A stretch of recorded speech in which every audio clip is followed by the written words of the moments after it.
মা হতে চলেছে শ্রুতি দাস, শুভেচ্ছা জানিয়ে একই বলল অভিনেত্রী রুকমা রয়। বিস্তারিত জানতে ভিডিওটি দেখুন। মনে পড়ে স্টার জলসার জনপ্রিয় ধারাবাহিক দেশের মাটির কথা। 2021 সালে শুরু হওয়া এই ধারাবাহিক খুব অল্প সময়ে দর্শকদের মন জিতে নিয়েছিল। ধারাবাহিকে মুখ্য চরিত্রে অভিনয় করেছিল শ্রুতি দাস আর অভিনেতা দিব্যজ্যোতি দত্ত।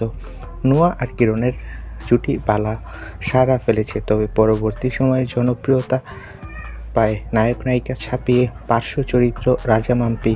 আর গল্পে রাজা চরিত্রে অভিনয় করেছিল রাহুল, আর মাম্পি চরিত্রে অভিনয় করেছিল রুকমা। এবার রুকমার সাথে শ্রুতি দাসকে দেখা গেল।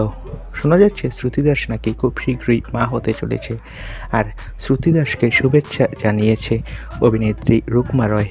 রুকমা রয় নাকি খুবই খুশি শ্রুতি দাস মা হবে বলে।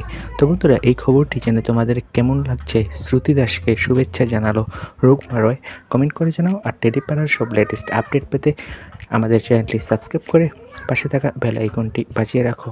ভিডিওটি দেখার জন্য সকলকে অসংখ্য ধন্যবাদ।